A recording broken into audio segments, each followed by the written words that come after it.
Netflix's subscriber loss leading to job cuts at the streaming giant. The company today announcing it cut about 150 staffers. And it's not the only tech company making changes. Coinbase also saying it would slow hiring, reevaluate its headcount. Robinhood, Carvana, of course, also announced job cuts in recent weeks. So could this be a sign of a cooling job market, or at least within the tech sector? And how do you think about that impacting? We were talking about the consumer at the top of the show.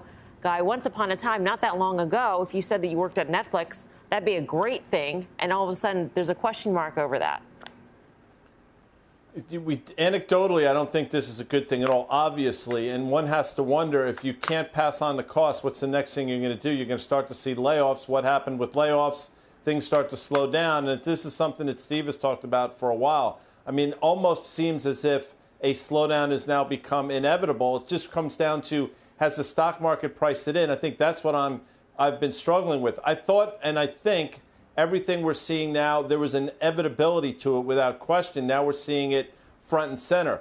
One has to wonder, though, what it means for the stock market. By the way, I still think there's another leg lower here, and we got that 4 or 5% bounce we talked about after Thursday's close. So here we are at a level where I think you should start selling things again.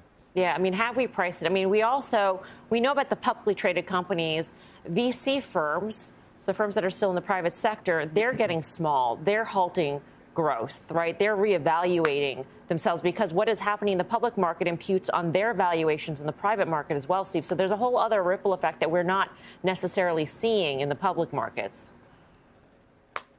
Yeah, I had my price target in the S&P to 3,800, and that was a reevaluation. I agree with Guy. I don't think we're done by a long shot. But when you look at Netflix down 68% or Coinbase down 72%, if you don't start laying off people, your shareholders are going to revolt. They've already revolted. You have to do something, and that's what we're seeing right now.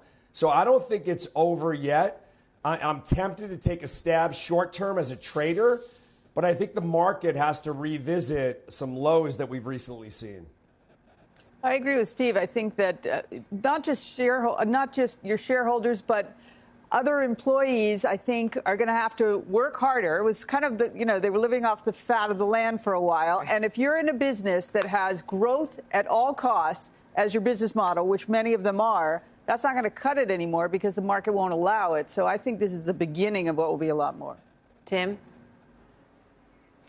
Look, a lot of the companies you just mentioned, people are paid in stock. So think about the incentive that a lot of these people had to work at some of these places. Think about high water marks. Think about how also they're going to revalue these shares. And think about the monopoly money that a lot of these companies, look at Carvana, I mean, what they were playing with and their inability to go back to market. So cutting costs, for a company that's going to lose $7 a share, they have to do that. But again, in terms of morale and in terms of their ability to attract new employees and in terms of those people that are way underwater on stock options, this is a reality.